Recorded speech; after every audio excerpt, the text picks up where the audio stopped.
All right. Assalamualaikum. Very good morning to everyone. To the one who's watching our panel discussion for MobilityTech panel discussion. The topic is unlocking the potential of P2P. I think it's a very good Sunday. It's a very bright Sunday, and I hope everyone is having a good Sunday while watching this discussion. We had a keynote speaker given and delivered his speech, Dato Madani from Mari. So my name is Agyl Hassan. I'm the lead regulatory affairs for SOCAR Malaysia. And with us today, we have three great panelists. I would say good combinations of industry player and financial institution. We have also the CILT chairman with us. Let me introduce to all the panels. First panel is Susan Teoh, GM of TREVO Malaysia. She's the iron lady behind the TREVO Malaysia, I would say. And of course, we have Syed Ihsanputra, Syed Muhammad Fuzan, a very good-looking young chap from AmBank who's going to give his views on financial institutions and P2P car sharing. And last but not least, a very experienced, very wise Dato Radzak, chairman of CILT International. I think he has been with CILT for years, and his wisdom towards transport industries and chartered territory will be a good insight for us to look into how can we unlock the potential of P2P. Now, I think I have introduced all the panelists in brief. Perhaps if the panelist has anything to add, I'll be more than happy for you guys to explain further on your positioning in the industry. I would love to explain a bit on what is this session all about. I think P2P car sharing is not something new in the mobility space, but I think in Malaysia, we have seen the growth of P2P car sharing beyond the environment itself. It started earlier, but TREVO come into the picture, trying to make sure that it will play by the regulations, even though the regulation is not yet designed by the government. But before we go into that area, perhaps it's better for us to look into the potential and how can P2P car sharing be part of the mobility ecosystem and go beyond people for having the car, but we want the people to own mobility itself. Now, my first question to Susan, if you don't mind, how this TREVO come into the reality? I mean, what do you think? Is it time for Malaysia to embrace this new mobility, and whether it's going to be a very sustainable mobility options within the mobility ecosystem? Okay, yeah, certainly TREVO thinks that it's a time for Malaysia to embrace the new mobility options, especially for this new innovative P2P car sharing. In my opinion, for two reasons. One is owing to the advancement of technology, and secondly is also because of the financial benefits that P2P can bring about to the people who own the cars. In many years, we see clear shift in the way that users view mobility, not least in the views that towards the vehicle ownership. This trend is particularly pronounced within the urban areas where people have greater mobility choices. But this shift can also be partly attributed to the demand for user mobility as a service, is a keyword right now, mobility as a service, as an alternative to and also an alternative to the transport mode.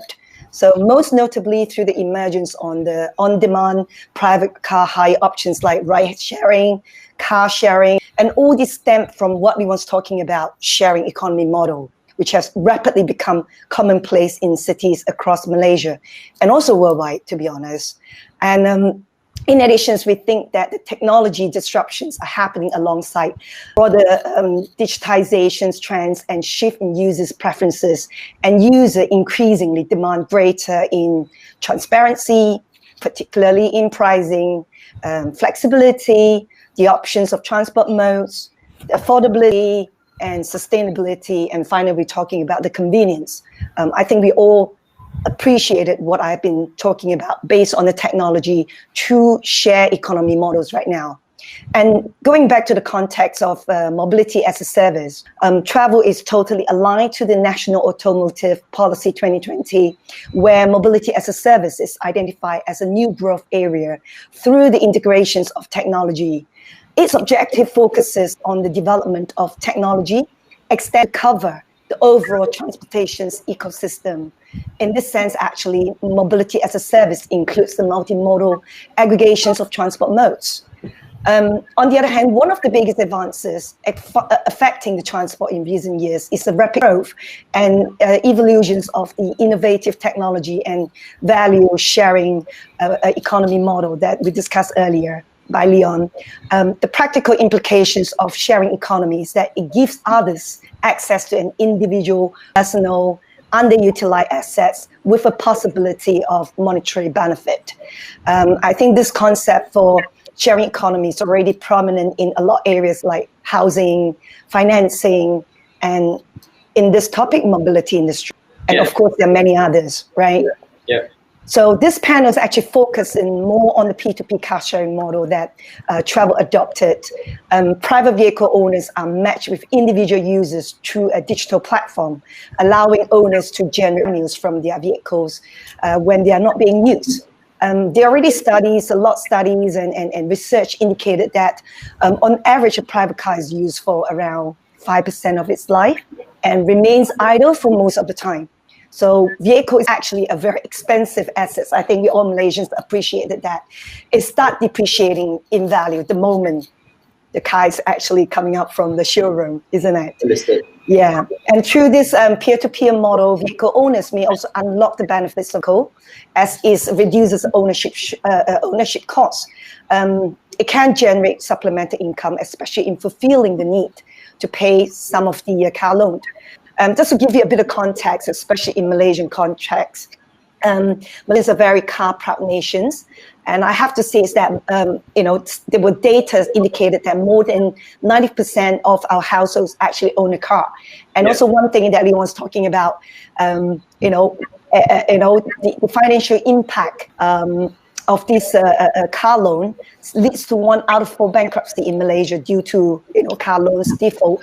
And also some report even say that one car in Malaysia is supposed to be for every 2.25 people. These 2.25 people, people just born as a baby and people as older people across the nations. So there are a lot of cars, private cars on the road. And then car loan also contributed about 1/3 of our average individual income. And you base it on the annual income, car price can be equivalent to 3 years of your average individual income. It's got a lot to handle.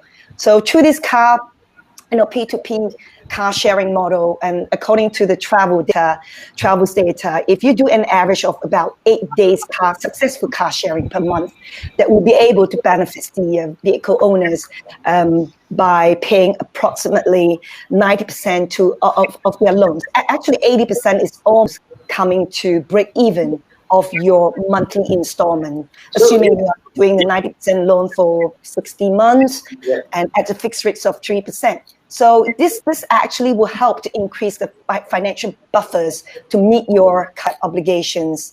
If we put that into a cumulative calculations, according to MAA's data, approximately 14.5 million private cars registered in Malaysia in 2019, and assume 1% of that on P2P car sharing for say 10 days, doing 10 days per month, where they still keep to use the car for the rest of the 20 days per month, that accumulative can generate 145 million per month ringgit in terms of financial margin. If you escalate that to a year, that will give you about $1.75 billion ringgit per year. So we think that the supply-demand principle can help as well, that if there are more cars on the platform, prices will become more transparent and affordable as supply increase. And this will benefit the people who want to access to the affordability, mobility as a solution. So that's what we think that Malaysia is embraced to these innovative mobility options in this sense. Thank you, Susan. I think that's a very interesting view, and the understanding the whole context of Malaysia as a private car country, and taking that advantage of embracing the new technology and allow to share. I think the next question will be to Syed. With the disruptions happening, we can see disruption happen every day, right? The new technology innovations is happening. We can see the e-hailing industries in 2014. I think this is the first challenge faced by the bank when it comes to financial regulations and regulatory, and how you adjust accordingly, because the car was meant to be private use and suddenly it become another commercial purpose or sharing purpose. We can also see that it's happened in the property industry, where people start to share their houses or their rooms based on the sharing economy, when we have Airbnb as one of the example. Now, these new technology innovations allowing people to share their cars. How the financial institution, especially banks, see about these innovations, and are you guys ready for such innovations? And do you think that banks especially will support something like this? Thank you, Agyl. I think what's important to most bankers or any players in the industry is actually to realize any disruption in whatever we used to do 10, 20 years ago is here. We must learn to accept it. And I'm a firm believer of being a complementary industry to the disruption instead of trying to go against it. Rightly put, Agyl. I think in the HP business today, 90% of the car outside in the market are financed through the banks. Yeah, only about 10% would go cash, so they do not have any obligation under the HP Act. I think you are touching on the HP Act. Of course, somewhere in the Act did clearly mention that the car is for privately used, and if it's for a commercially used vehicle, then you would have need to do other things in terms of the application of the vehicle. Of course, at the moment, I think in terms of the implementation, the banks or even the regulators are still not particularly aware of what's going on, and things are seeping through the cracks. But eventually, I think it will be picked up somewhere.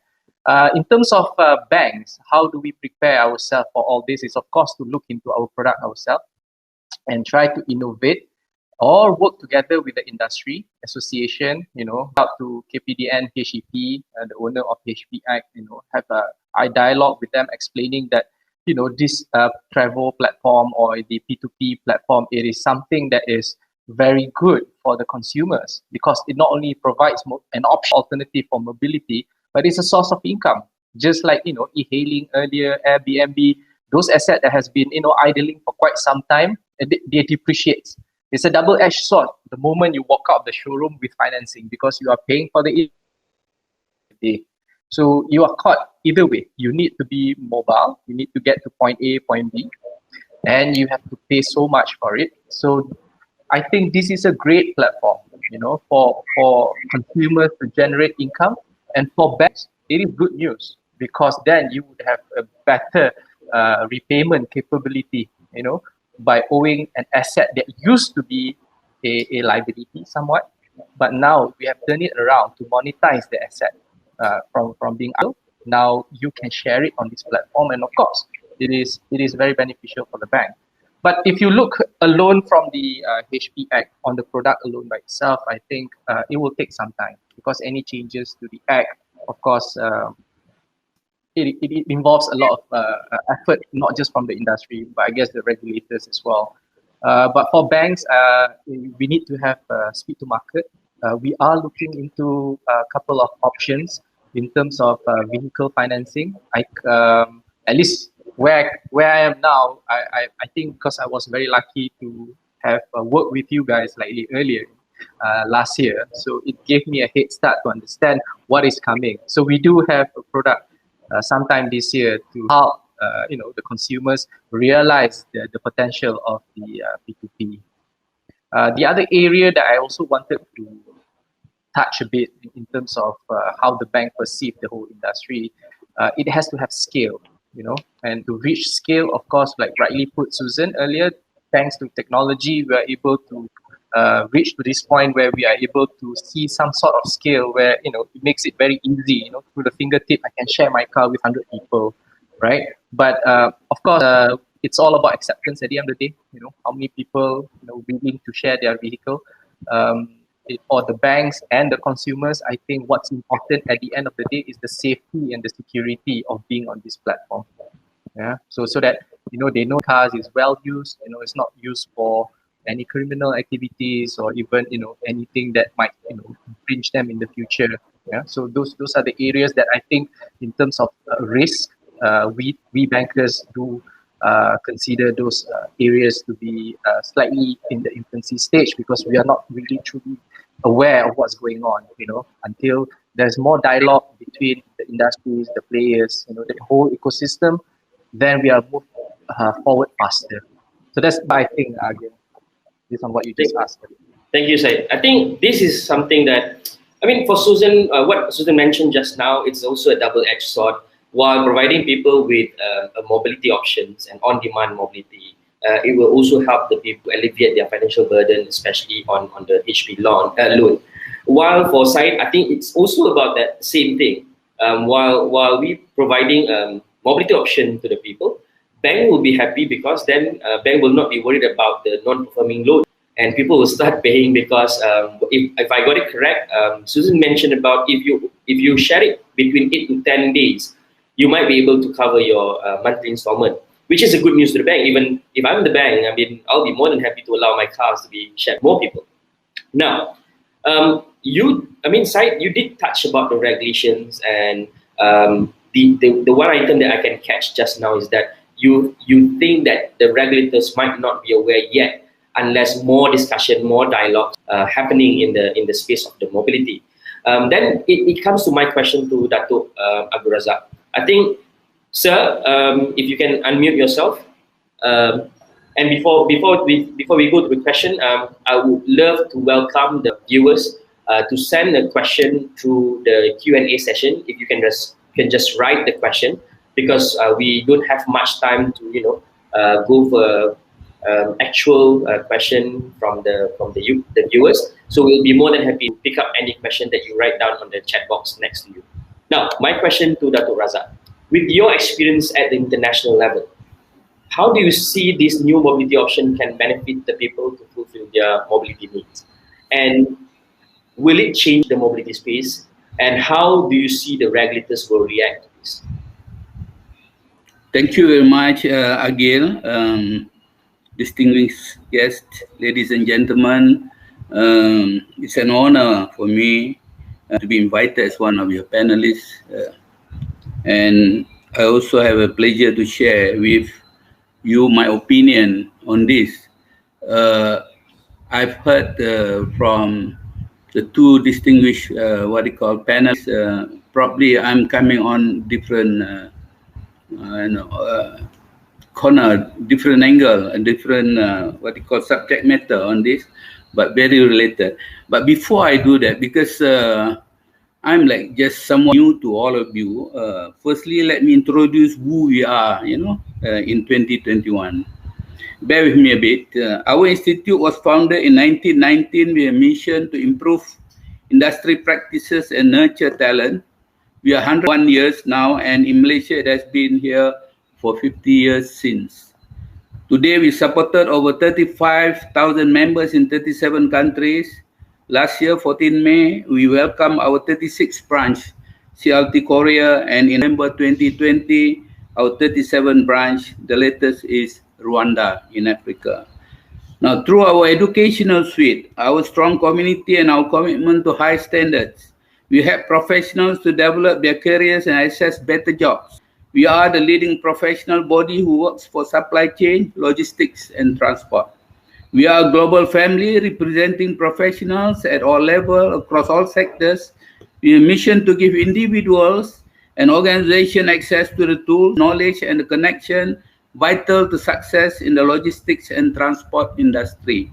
CILT, after successfully serving the industry for the last 100 years, we need to be relevant for the next century, and early last year I had lined up 5 focus areas during my term as an international president. Perhaps these 5 focus areas are very much akin to what we are talking about today. They are as below: inclusivity and care of members. It is about sharing and caring. Green technology and sustainability. Sustainability and green agenda, responsibility and privileged role to play, creating a friendly environment for the future of our planet and our generation. This is uncharted territories in the spirit of stronger together. We are exploring the uncharted territories, expanding CILT into the Francophone countries, Arab, Russian, Europe, Japanese, and Latin Americas.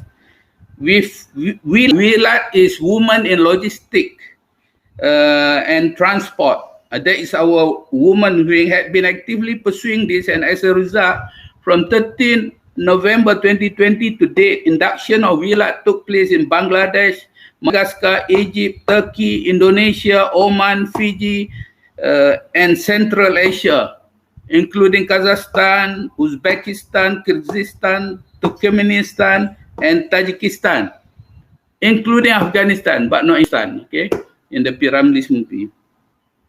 Number 4 is best practices in managing crises. In the view of present challenges, CILT believes strict adhering to best practices in managing the crisis and disaster, adapting at the quickest time, the new normal and the new reality as a way forward. Last but not least is digitization industry 4.0, and it's very relevant to us. My focus will touch on the key mission of the Institute to provide accessible high quality, embracing digitalization and IR 4.0, not only in education globally, and encouraging disruptive innovation in the future. Now, these are, to me, the essence of the new institute in new era for us to face the next challenging century. Now, for the Malaysian chapter, the Chartered Institute of Logistics and Transport in Malaysia was founded in 1965 to fulfill the need of qualified locals in the field of logistics and transport, independence and in tandem with the increasing demand of logistics services. Why I'm talking about uncharted territories? If we have 37 countries in the world, why don't SOCAR become our corporate members, and then let us go to that country and explore, you know, your passion and your industry there? Because at the same time, I already set up an international business forum where CILT people from CILT other countries and all that meet together, you know, to showcase and going into what they call some kind of consortium and all that. So we expand. I like that. I'm proud that the Malaysian technology to be extended and to be introduced to other parts of the world. Now, ladies and gentlemen, I also would like to tell you that as a CILT International President, I have been leading the organization through a difficult period globally. This no doubt is impacting you all too in the logistics and transport environment all over. In dealing with issues, there also arise opportunities, and these are the opportunities. My message has been not that failure is not an option in sorting out the problems, and that control and collective action need to be taken. So we have shared best practice and experience with each other and build solutions together. This also leads us to focus on the opportunities and how we will successfully take advantage of this in 2021 and the future. Never has logistics and transport been so critical to the success and well-being of mankind as in this year. We have responsibilities as professionals in providing the best possible input into some very big issues for the world. To do that, we are in CILT focusing on key issues in the global supply chain, sustainability, and the technology to reduce our impact on the environment. Best practice in crisis and risk management, and the embracing of digital technology to create effective solutions.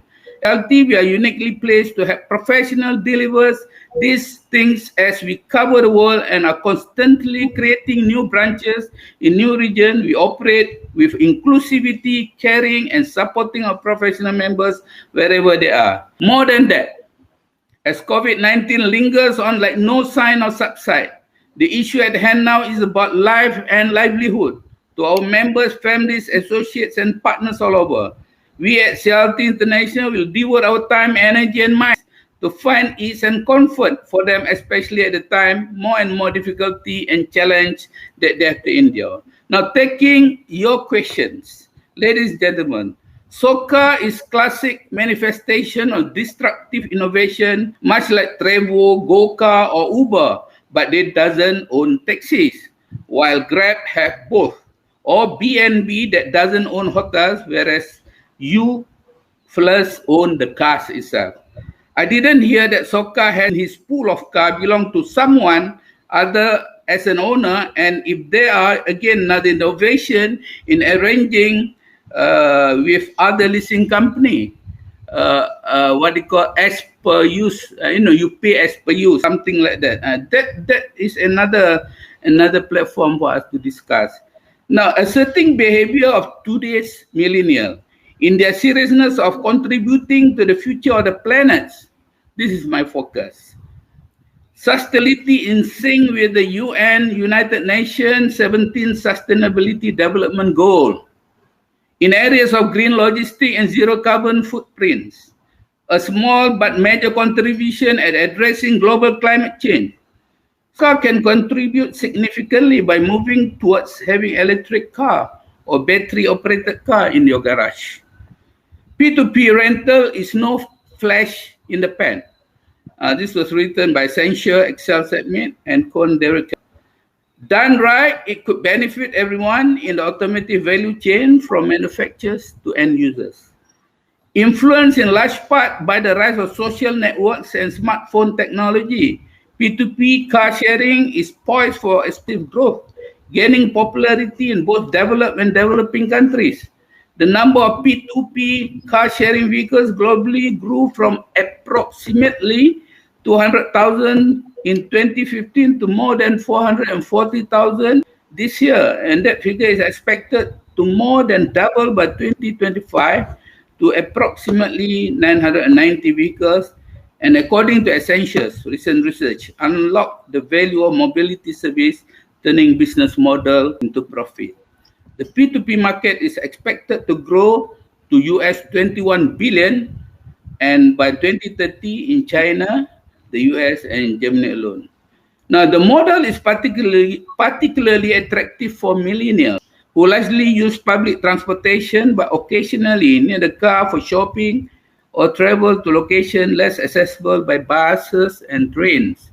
I had an opportunity to look into the similar kind of mobility P2P car sharing service, Lift Share, Drive Now, BlaBlaCar, and Zipcar, Maven in US and Yuko Car Club in Japan. In UK, the benefits of car sharing with Zipcar. Who needs their own car in the city when you can get access to wheels when you them?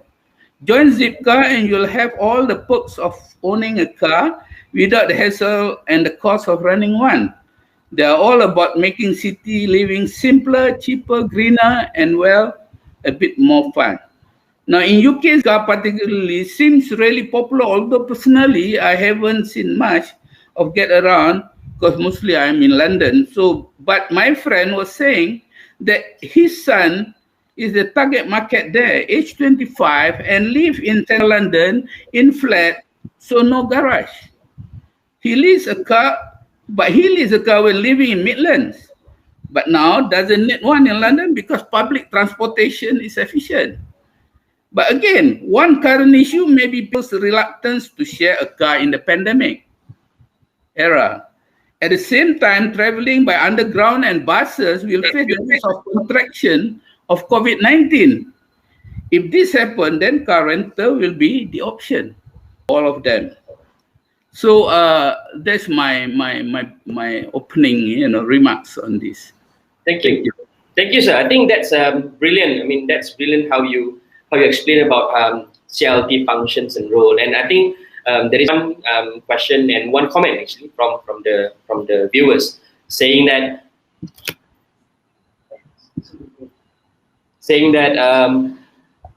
the tech export is something that we can offer to the people outside of the country. So hopefully what we can do is to working together with CILT and see how best that can CILT consult us to get the tech outside there.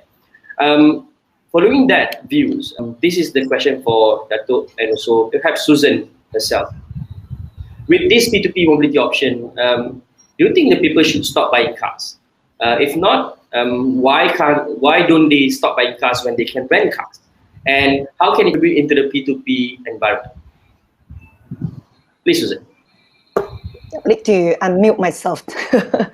And this is actually a question that It's just not easy to answer. But having said that, looking at countries like United States, US, where they have already P2P car sharing going on for at least a decade. So there are already some studies and surveys indicated that P2P mobility could potentially cause two aversions to private car ownership.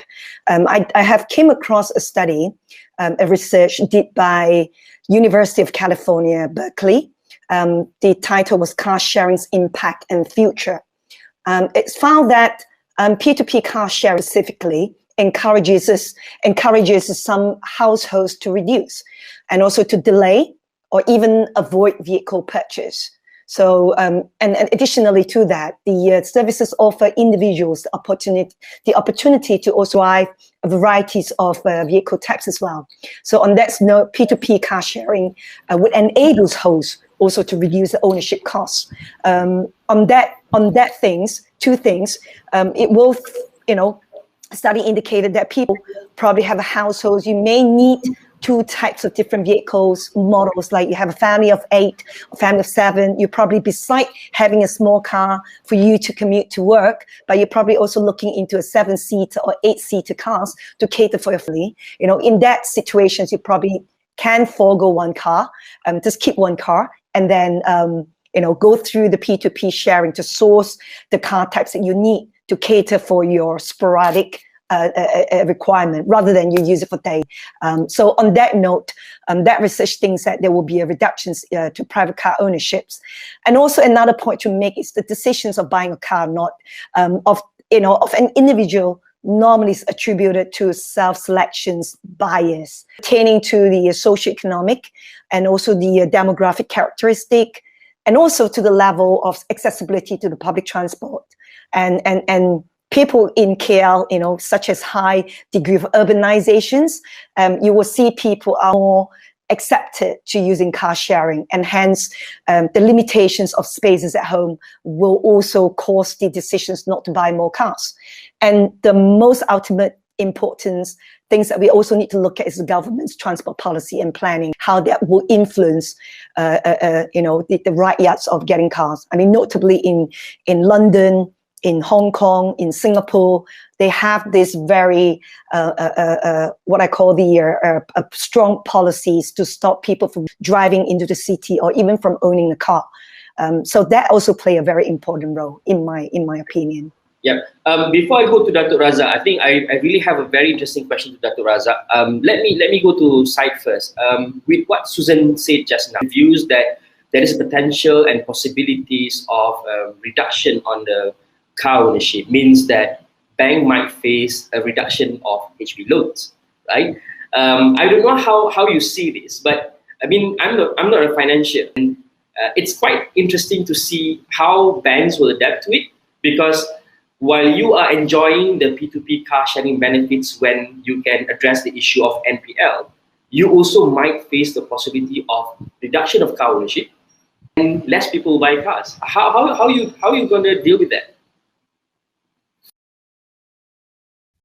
Thanks, Agyl. Of course, the threat is imminent. It's already here. If you look at the individual ownership of vehicle, year on year for the past 10 years, of course, we have not seen any reduction in terms of the total industry cars sold every year, except for last year, 2020, due to MCO and our manufacturing plants were closed. So, and cars, the orders are there, but the cars are not coming out. So hence why it's impacting our TIV data. But as a whole, when you look at the P2P, the potential of it, of course, I think individually, Malaysians would love to own cars, but like what Susan said, maybe you don't need 2 cars now. You only need 1 car. So you will see the household product holding or car ownership per house reduce. But it also unleashes another aspect of opportunity for OEMs, for manufacturers, for example, to go directly work with the P2P platform. And bankers at the back, we do fleet financing. OEMs, we can find 100 cars and they can put on the platform, very easily. Rather than, we look at the retail business where we have to work with, traditionally with 10 dealers to get the 100 cars per month. Now, if I go to OEM, I said, my P2P partner needs 200 cars. Can you get it done by 2 weeks? We will finance it and we get into a business of sharing. And if the business model, like I said earlier, reaches to a certain scale, bankers will be very happy. So, once one of revenue is being taken away from us, but we have a steady stream of new revenue. So this is something that, like I said earlier, we should be viewed as a complement to the industry. We are here to help everyone. I think that's the interesting part, when the unlocking part is not really about only mobility itself, but also into the whole supply chain, what Dato Radzak said just now. And you can see, it's quite interesting to have AmBank to think beyond that and having a new product, a new arrangement, a new way of doing business with the OEM. It got to my attention again, because the viewers really happy to hear when Dato said that we need to export Malaysian tech globally. With the 37, I think I got it right, 37 countries as a members of CILT, and the way you look at SOCAR, TREVO potentials, right, and on the P2P or car sharing industries as a whole. Do you mind if I ask, how can CILT help this kind of industry, especially like TREVO, unlocking their potential, not only in Malaysia, but to the rest of the countries that probably need car sharing system in the mobility space? Dato, please. You need to unmute, sir.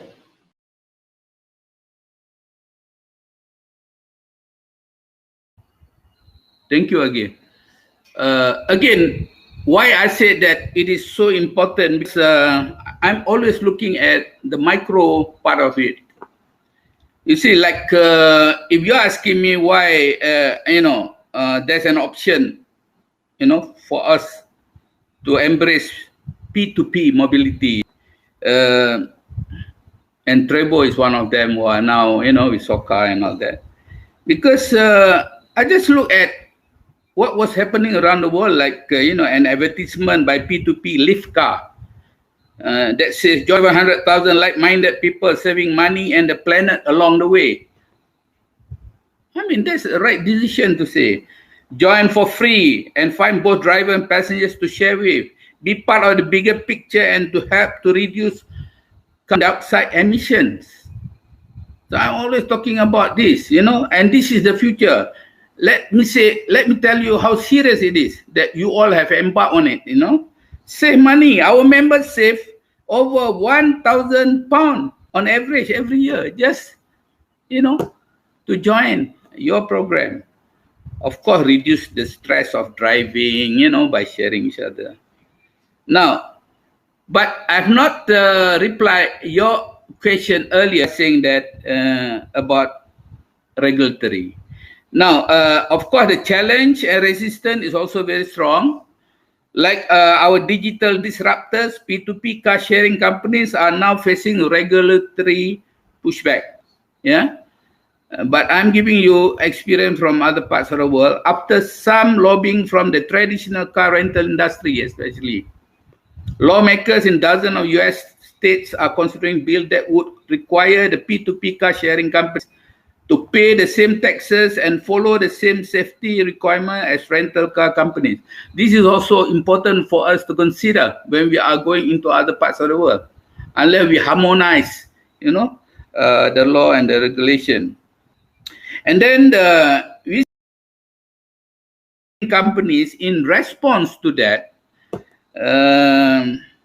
they said, we are not taxi, we are not car rental, or even transportation companies, but we are a platform. Yeah, it's an open platform. So we operate from the platform. Now, how this unfolds will surely affect P2P car sharing cost structure, but they believe that it will not dampen overall interest. Now, I want to go to Malaysia. In Malaysia, I support regulatory for the industry, but it has to be done in a way that will not dampen effort from the industry player to continuously innovate, especially at a time where the new normal is the new reality for all of us. Sustainability is the single most important subject for the post-COVID logistics and transport world, and is a challenge that exceeds that of COVID itself. It may not have the same immediate impact, but longer term, it poses questions and issues that we must face as an industry. For instance, ELV, end of life vehicle, we still not implement it. If you implement that, then you give some token to all those who want to declare the ELV for their old cars. Then we can reduce the number of cars in the country. And we bring SOCAR, TREVO, any P2P kind of things, plus improving our public transportation and all that, regulate them. Why we want it to be regulated? Because we want the law, protect both industry players and also the passengers. All right. So it is about a win-win situation. Now, I want to tell you today about our focus on sustainability. Logistics and transport in many countries are the principal areas of concern when we look at carbon reduction. Whilst energy sources and the burning of carbon fuel obviously are the prime source of carbon in logistics and transport, the use of vehicles and the dependency of international movement of goods and people are all significant contributors to the major problems society faces. You are all doing the right thing now. We have to talk about future. Climate change is a clear and present danger to our planet. And in response, we as professionals must change the way we operate. We do not have a choice in this. If we are to avoid a catastrophe and action that will be too late. Now, please do be partners in this endeavor. Join with us as I join you in raising our voice in the industry and sharing examples on how we can change industry practice and individual habit. Now, I go to the question that you are talking about, how we can do. That is why I said I have got the platform called International Business Forum. Join us as a corporate member, and there are a lot of things that we can introduce. Coincidentally, because of this discussion, I just call my CILT friend in Nigeria, because he is doing the same P2P. But because technology is not that advanced like what we are in Malaysia, they are using the platform used by Uber. The arrangement is he has a pool of cars belong to him, and he has got a driver, but in order to communicate with the apps, they are using Uber. So Uber is also taking some of the fees that they are charging and all that. So all these places, you are coming, and we can create the apps for them, or we can even drive. We can drive the operation from Malaysia itself, because I know for the fact that for 4 countries in the eastern part of Africa, this is within our portfolio, a Malaysian has got an IT system to track their trucks and their containers in 4 eastern countries. If I'm not mistaken, it is Kenya, Tanzania, Rwanda, and Uganda. And they operate from here, from Malaysia. We operate from the 4 corners. So what is the problem? You don't have to bring your laptop going there and doing that. But of course, again, the regulatory issues has to be mindful. Yeah. Okay. Again. Yep.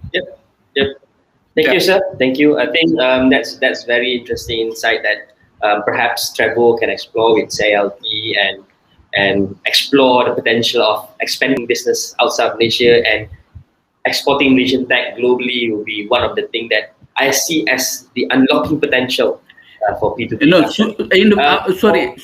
Susan must be the woman in logistics and transport member of CILT. Then I think we need to then you go as far as Turkey and Kazakhstan or Fiji. Okay. It doesn't matter whether third world or first world or other sides of the world. Please. Yeah. I think we have Got that. Dato got that.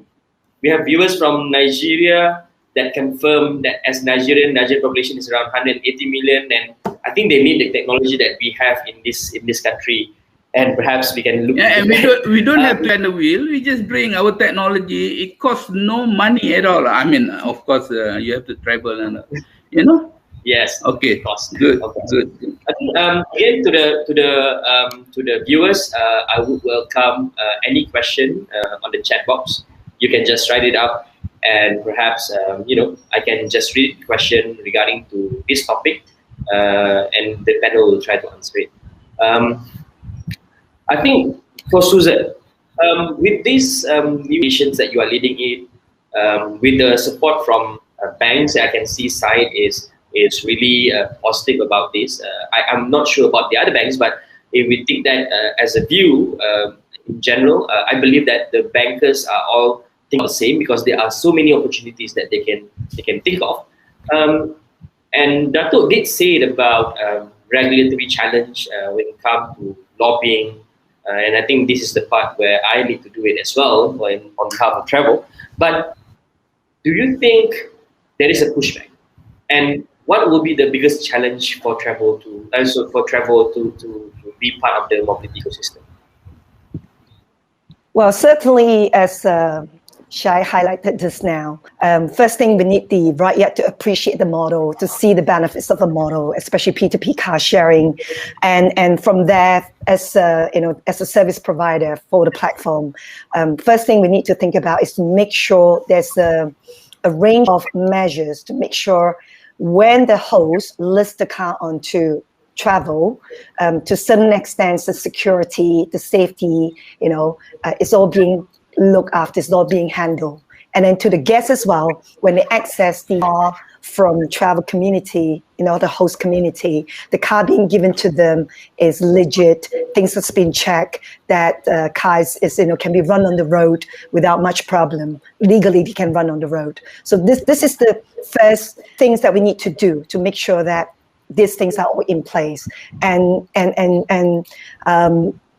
beside that, all the ecosystems, supporting ecosystems like payment, customer service, how we can, increase mobility accessibility from different corners of Malaysia to be channel out to the people of Malaysia as well. So on that note, we're already in Penang, KV, JB, and KK. So we are slowly expanding our presence to different other cities, tier 1, tier 2, or even to the village level. We're hoping we can reach that, so everybody will have the equal opportunity to access to the affordable P2P car sharing. Yes, yeah. And perhaps you want to conclude the session because we are running out of time. Oh, sure. Okay. Okay, so you touched on the regulations part as well. I just want to also mention here that we are proudly to have received a proof of concept endorsement from the Ministry of Transport, and lately we also have got the endorsement from Bank Negara together with PM to have us look for P2P car sharing insurance to ensure hosts are all being protected. So we are there. We are, getting our road correctly to the regulations. I believe TREVO is here to stay. Yes, that's right, for sure. All right, Dato, perhaps you want to say a few words as a conclusion. Yes, as usual, I'll be talking about my favorite topic. I would like to particularly cite one of our green technology and post from Vincent McCarthy, a transport planner from the National Transport Authority in Ireland. Vincent has provided us with these statements, which he has launched on social media over the last couple of months. Sustainable mobility is causing me to consider if a trip is necessary, and if it is, how can I get from door to door without negatively impacting others? As a transport planner, I need to understand that sustainable mobility is not the same for everybody anymore. Now, since that post, we are grateful that we have received similar quotations and statements from members from Europe, Africa, Central Asia, subcontinent, Asia, ASEAN, and Malaysia too. Now, I can go on saying all this for hours, but let me conclude by saying innovation is endless. The new normal is real. To traditional transporters or car rental, adapting to the new normal at the quickest time is a way forward for them. Don't blame others if you are left behind due to your resistance to changes. There's nothing permanent in life. What is permanent is changes. Digital technology is accessible, readily and easy, cheap and reliable, trustworthy and safety. Of course, sharing is caring. Lastly, stay safe at all time and join me to fight all odds this year. Thank you and salam. Thank you, sir. I think that's a very wise insight from you, and I like the part where you say the change is permanent. Nothing else is permanent. And for those who are not ready for that, please be ready for that, because innovations and disruption is real and it's happening. And to our last panel, Syed, I believe banks welcoming such innovation. Perhaps a conclusion from your side. I think just to echo from what Dato just mentioned, change is something to stay with us almost forever. It's not going away. And we have to embrace the new norm. Same goes to banks. We've already started looking into sustainable financing, making sure that we are very judicious in what we are doing, not just the debt repayment capability of a consumer or a company, but we go further deeper into the nature of the business and the individual intention. For example, if we are part of this P2P platform and we support the EV cars in the future, definitely part of the sustainable financing where we do not leave any carbon footprint in our financing. Though we are not directly involved, but I think it is something to play a part in the whole shaping the future for all of us, especially for Rakyat Malaysia. All right. I think that's a very great views from all the panelists. I would love to thank each and every one of you, Susan from TREVO, Syed from AmBank, and Dato from CILT. It's a very great insight from a different background, different perspective, and I hope that the viewers can see that there is a potential in P2P industries. There's a lot of opportunity to be unlocked. It's not only about mobility, but I think there are other areas that we can unlock, like what Syed said and what Dato said. And it's very interesting when Dato said that we should be able to export our tech to other countries, to other parts of the world, which I believe not only TREVO, but the startup companies would love to explore. And for that, I would love to close the session. And thank you again to every panels. Thank you for the viewers. And I hope you guys are going to have a great Sunday. And thank you. Goodbye.